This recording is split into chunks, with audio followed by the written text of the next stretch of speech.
Hey folks, thanks for watching and engaging with my last video on Trump's One Big Beautiful Bill and its potential impact on the judiciary. I want to take a few moments to respond to some of the most common and heated comments. If you disagreed with the video, that's fine. I would just say I'm not here to shrug and move on. I do want to explain where I'm coming from and why this issue is bigger than just Trump, Obama, or Biden. So comment 1 said, full-on TDS on display. So if your first reaction to any critique of Trump is TDS, then we're not having a serious or genuine conversation. I'm not interested in playing team sports. I'm interested in facts, history, and constitutional principles. This video wasn't about Trump derangement syndrome. It was about a legal provision that limits the court's power to enforce its own rulings. That's not partisan. That's structural. If Biden or Obama tried to pass the same thing, I'd be just as concerned, and I think most constitutional scholars would be too. Second comment. And how many laws and court orders did Biden ignore? Fair question. Biden's administration definitely tested the legal limits, especially around student loan forgiveness. And when the Supreme Court struck down his first plan, he didn't defy the ruling. He went back and tried to craft a new policy using different legal authority. That's how the system is supposed to work. You don't have to like Biden or his policies. He was not my guy. But the key difference is this. Biden didn't try to change the rules so that courts couldn't stop him next time. Trump's bill seems to be doing exactly that. It's not just what you do. It's whether you're trying to remove the referee, in this instance, the Constitution, from the game entirely. Comment 3. Trump is the president, not a bunch of Democrat judges. This comment gets at something deeper and dangerous. The president is not above the law, no matter who it is. And federal judges aren't partisans by default, just because you don't like their rulings. So, to be clear, Article 3 of the Constitution established the judiciary as an independent branch of government. Its job is to interpret the law and check executive and legislative overreach. When you say Trump is the president and dismiss judges as partisan, you're rejecting the entire structure of checks and balances.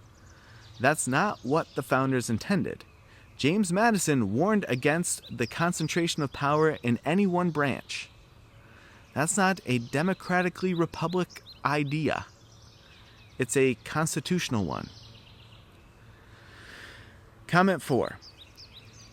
Obama did it for evil personal gain, and this clown didn't complain. Now Trump does it to benefit America and the American people, and this clown moans. This one needs some unpacking. Yes, Obama pushed the boundaries of executive authority before I ever had this YouTube channel, especially with DAPA, the Immigration Action for Undocumented Parents of U.S. citizens. That was challenged in court, blocked by a federal judge, and ultimately halted when the Supreme Court deadlocked 4-4. And so what happened next? Obama complied. He didn't pass a law saying the courts couldn't stop him next time. Same with NLRB versus Noel Canning. A unanimous Supreme Court ruled Obama's recess appointments were unconstitutional. He didn't ignore the ruling or strip the courts of their power to enforce it. So the difference is crucial. Trump's bill introduces a provision that could prevent courts from punishing someone who ignores a ruling. That's not about helping the American people. It's about removing the only branch of government that can say, no, no, no, you've gone too far. I moan or speak out not because it's Trump. I speak out because this is a structural assault on judicial independence.